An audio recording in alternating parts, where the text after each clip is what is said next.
Have you ever wondered what personal hygiene was like in ancient Egypt? Did they have access to modern amenities like we do today?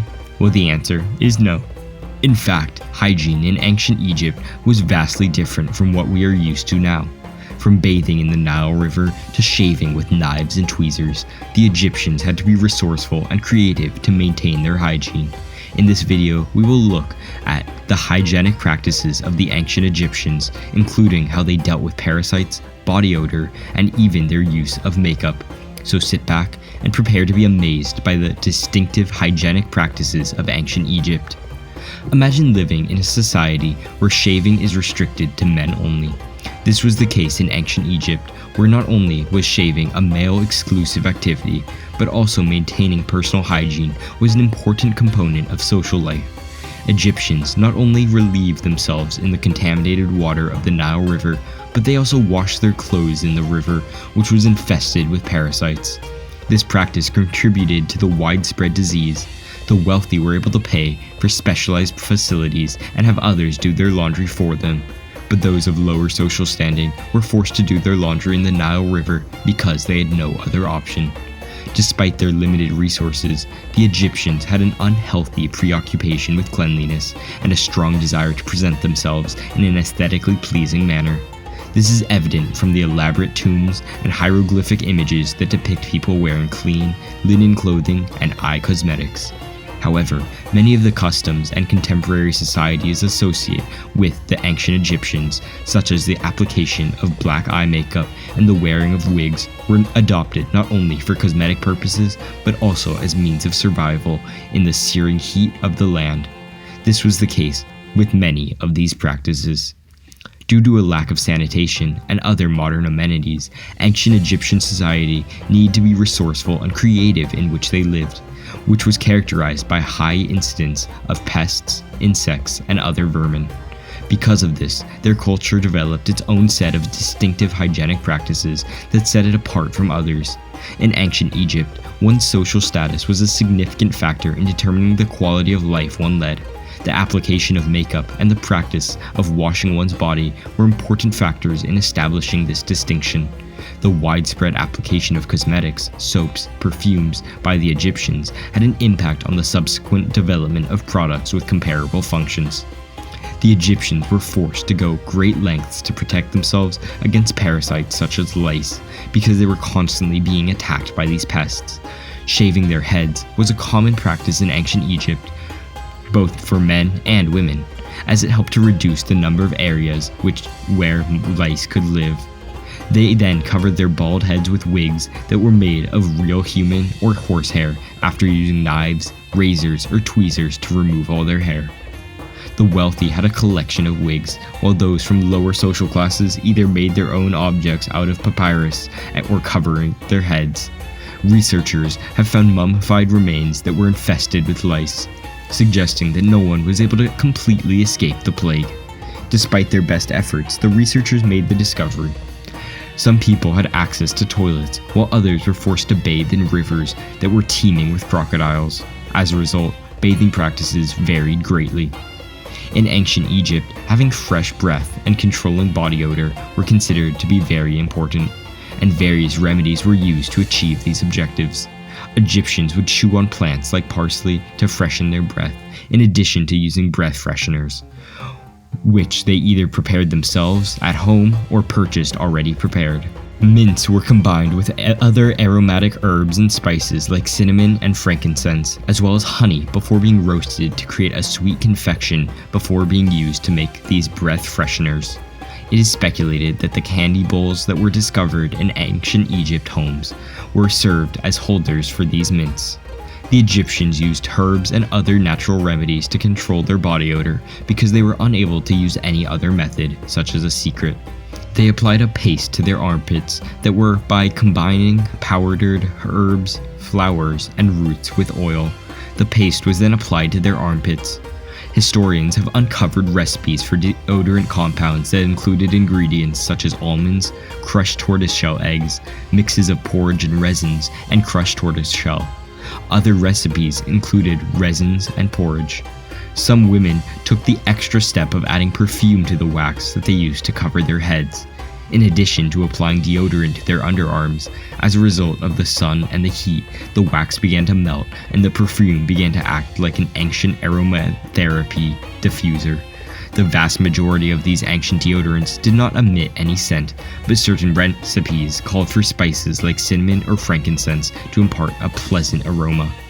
Limestone was frequently used in the construction of luxurious toilets in ancient Egypt. However, someone always had to be assigned the unpleasant task of emptying the sand-filled box that was located underneath. Those who were less fortunate would have to relieve themselves in the open air in a hole that they had dug for the purpose. Due to the lack of sewage infrastructure, many Egyptians bathed in the Nile, did their laundry in it, and drank water from it. Despite all of the uses of the river, many Egyptians used it as a bathroom. This led to the contamination of the river as a result of the dumping of waste, debris at pits, fields, and canals in the surrounding area. The filthy conditions, vermin, parasites, and insects that the Egyptians had to contend with in the agricultural areas where they grew their food all contributed to the spread of disease, which resulted in a significant number of deaths each year. As shown by the carvings and paintings that were found on tomb walls and sculptures, circumcision was a common practice in ancient Egypt. Although there are historians who believe that the custom ritual originated from a desire for cleanliness, over time it evolved into a ritual that was based on religious principles. Inscriptions found in temples and graves indicated that uncircumcised men were not permitted entry because it was believed that they carried an impure spirit. On the other hand, women practiced their rituals to maintain their cleanliness and sexual health, whereas circumcision was a practice that was exclusive to men. Women have long shaved their pubic hair or tried other natural hair reduction methods in the mistaken belief that it was more sexually attractive, protected them from fleas and lice, and prepared them for intimate encounters. Both men and women in ancient Egypt used cosmetics, not just for their aesthetic value, but also for their functional beliefs that they provided. To prepare their skin for the application of eyeliner, mascara, and eyeshadow, they used face masks that were made of oils, honey, or aloe vera. Eyeliner in particular was utilized as a means of protecting one's eyes from the sun and warding off insects. People created cosmetics by grinding natural substances such as malachite and galena into powder, combining the powders with fat to make creams, and storing the creams in containers such as pots. The wealthy used plain pots made of less expensive materials, while the lower classes owned ornate pots made from expensive materials. Egyptians, regardless of their social status, valued personal hygiene and made a habit of taking a bath or shower every day. However, the techniques they used varied because of their social positions.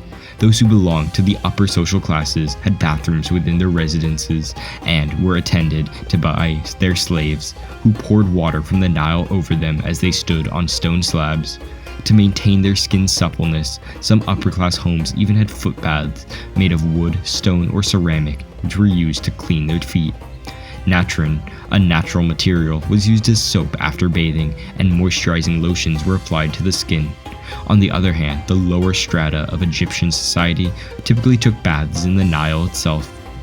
The ancient Egyptians had a strong preference for pleasant aromas, and as a result, they developed a wide variety of fragrant products to meet their needs. They would start by combining aromatic herbs and spices like mint, cardamom, and juniper with oil as a base, and then they would mix in imported scents from regions that were close by.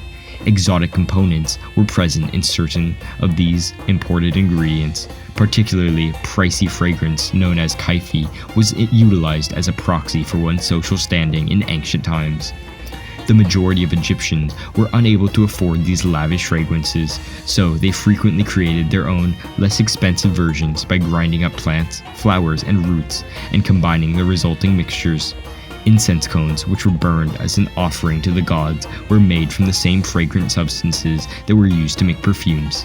Incense was traditionally offered in the form of cones. Although early Egyptians typically wore very little clothing, succeeding generations developed larger wardrobes and placed a greater emphasis on maintaining a clean environment. White linen was the predominant fabric used for clothing, which made it simple to spot stains and other signs of soiling. Because of this, frequent washing was required, which was a process that required a lot of effort and was challenging. Laundry was traditionally considered a male responsibility, and only the wealthy could afford to hire professional cleaners. Those who were unable to pay for these services, on the other hand, were forced to wash their clothing in the Nile River, which was frequently used for both the disposal of waste and the maintenance of personal hygiene. As a direct consequence of this, the water was frequently infected with a wide variety of disease-causing organisms and parasites. In addition, there was a danger of being injured or even killed by hippos or crocodiles that frequently frequented the river where the washing took place. As we come to the end of this video, it's fascinating to see how the ancient Egyptians managed to maintain personal hygiene with their limited resources and unique practices. Despite the challenges they faced, they had an unwavering desire to present themselves in an aesthetically pleasing manner and maintain social status. Their inventive solutions and use of natural remedies have had a long-lasting impact on the development of products that we use today. Thanks for watching. If you enjoyed this video, please consider subscribing to our channel for more content like this. And don't forget to leave a comment below to share your thoughts and insights about ancient Chinese hygiene practices. Thanks again for watching, and we'll see you in the next one.